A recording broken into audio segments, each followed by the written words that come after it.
What's cracking, YouTube? Que rollo, mi gente? Que pedo? I hope everybody's doing really well today. I'm gonna just do a quick video on some production year differences on the same jersey.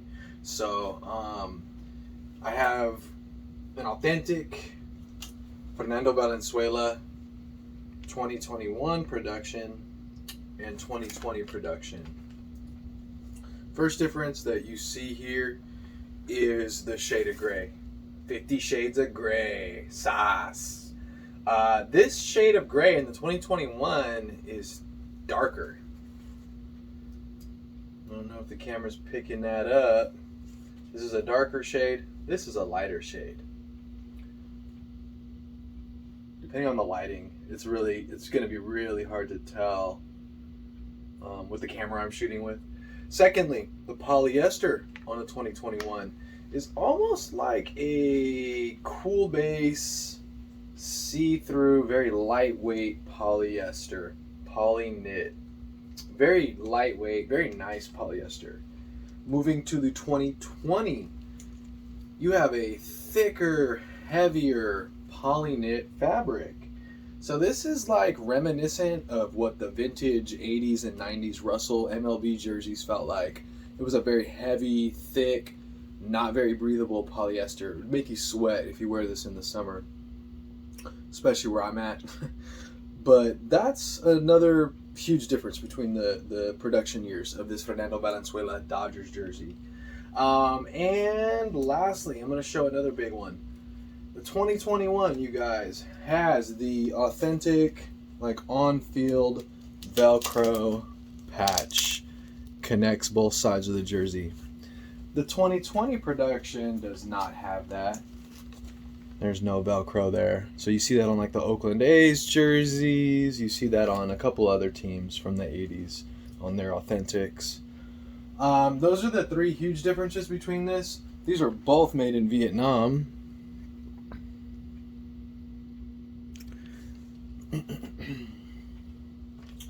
Here's the 2020. Both made in Vietnam. And then if I were to take a look at the production date on the 2020,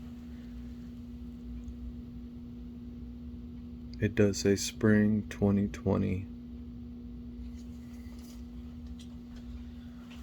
Okay, on the I'm sorry, that was the 2021.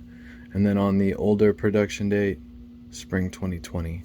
Like I said, this polyester is a thicker, just a heavier, more like on-field vintage polyester feel, in my opinion. Tags are the same.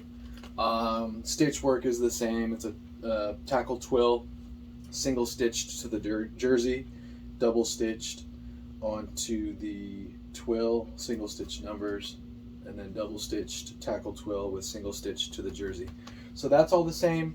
The other difference, lastly, is these patches. The Bicentennial LA patch. Take a look. This is the newer run. This is the older. This is a lot thinner of a patch on the 2021.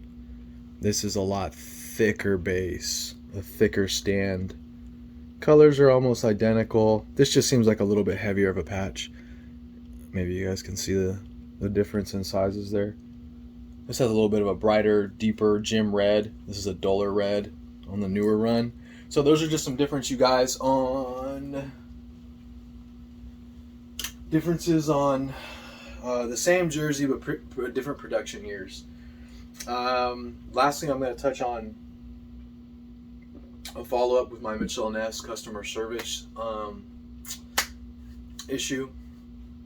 I ended up doing a dispute because they were unresponsive to the emails and were unable to basically fix the issue. So I had a San Francisco Giants authentic, that is, sent that was damaged, severely damaged. Not just like a little black mark on the back or fabric pull here, a fabric pull there, which is really common with Mitchell & Ness.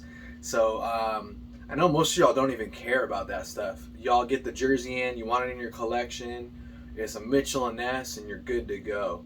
So that's fine. But for me, I'm gonna go ahead and call it like it is. And anyways, I had to do a dispute back and had a dispute case with them. They were unresponsive to 3 emails, and that was all there is to that. So there might be a time where you need to downsize and you got to disclose that to whoever's buying your jersey. I mean, a lot of stuff you won't even see. Most people won't see a pull or a couple of pulls on a jersey, but to somebody like myself who's just OCD like that, I notice stuff like that. So just keep your head up, stay up, you guys. Shout out to the whole jersey community on YouTube. One love. Hasta luego. Sale.